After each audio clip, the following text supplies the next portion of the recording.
Really nice job by Carlos. Yeah, coming through. He established his good stuff. He had the movement. He was controlling the zone, controlling counts, getting the ball on the ground, making big pitches when he had to, and the squeeze was a nice play and swinging it. Just overall great day for Carlos. You guys are kind of forcing Lester to make plays. Is that a case where you want to keep being aggressive doing that, and just maybe the lead up got a little too big that last time, or how do you kind of? No, we're just. Yeah, we're going to run when we feel we have opportunities to run, regardless of who it is, and it's always going to look different how you feel like you're going to have your best chance. And love how the guys did their research. They had their idea of what they wanted to do when they got out there, and then tried to put it into motion when we gave them the freedom to do so. And I thought it helped us today. Is that something you think that tandem, Fan and Sierra, can do too, regardless of who's on the mound? Yeah, I do think so. I think both of them, have that component of speed that it'll disrupt a team. I mean, you just see different defensive plays. You see sometimes different pitches to the guys who are in the box when they're on the base. I mean, that sort of stuff, it's subtly makes a big difference, and we just got to keep them aggressive and get them on base. Yesterday, Tony was pretty candid about what he thought about his at-bats. Full pitch out of the zone. He took us through each one. He's a guy who has been in the street. For him to sort of nip one bud, so to speak, almost to say as much about what his development has been as anything. Yeah, to me, he's just an interesting case in the fact that I truly believe it's a vision thing, and he's constantly working with whatever he has to do to help him see the ball, and when he does, he puts things together and puts some great at-bats together. And it's nice to see that whatever he had to do to make that adjustment. We talk about adjustments all the time, where you're talking maybe where your hand position is or your timing for getting your load. Adjustments for him are a lot of times what he does to help him see the ball.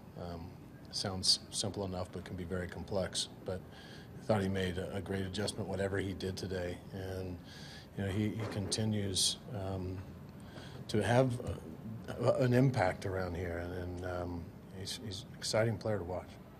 I think the bigness just hasn't hit Sierra, or is he one of those guys who's able to embrace it and use it? Yeah, he's unflappable. I mean, I really do think so. I mean, he's going to be tested. I mean, the longer you're here, the more the league's going to think they're figuring you out, and he's just going to have to be able to make the adjustments and stay ahead. But he's got a simple approach and a simple concept of what he wants to do. You see how aggressive he's going after balls. I think that's great. How he plays defensively, and he's always looking for that base on the bases. And nice to have a player like that. And he's got a whole lot more in there. Whether it's power, grinding out at bats. He's got a lot to learn, but he's conscientious and he wants to learn, and he seems to have the capacity to take in the things the guys are teaching him and talking about each pitcher before they get up there. He's got an idea, but just a great kid to have around right now. He's really settled in recently, rattling off 10 straight saves. What does it say about him that he's been able to bounce back after a somewhat shaky start? Yeah, he's good, and he found his secondary pitches, and he had a little more life on his fastball. And I think Rosie being able to do what he's doing to hand the ball off and keep things where they are, that's huge as well.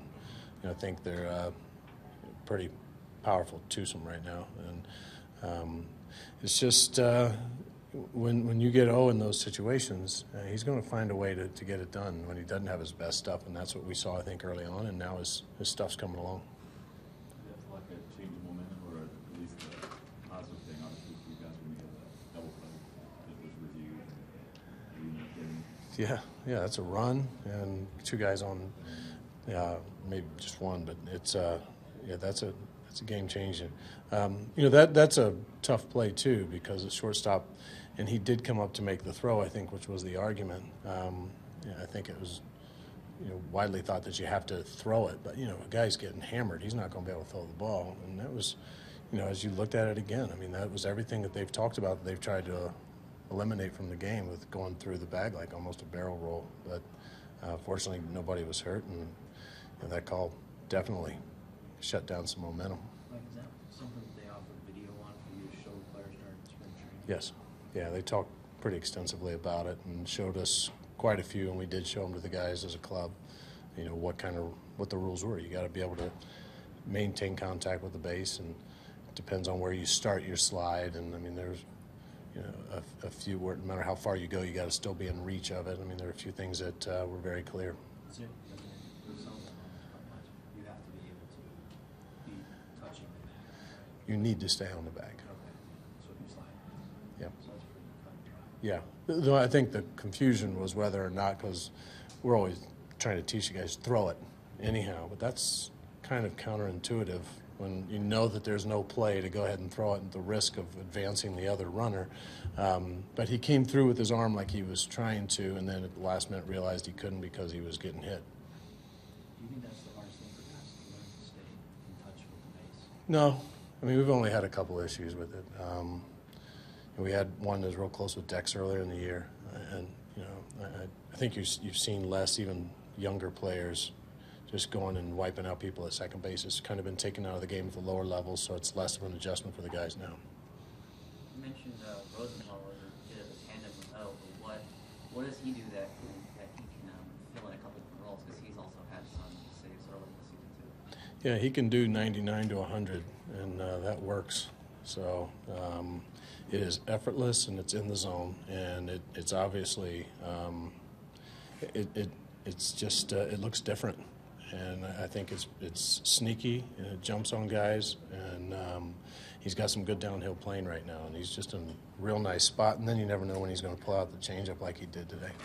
Mike, what was the competition with the umpire in the third inning when Rizzo walked on that 3-2 pitch with the cap running? What we thought we saw is as he was trying to steal the base, if he goes past the bag and we hold and maintain a tag on him, he's already achieved the bag, tried to get to the next on his own, and then he could be called out, but he stayed in contact.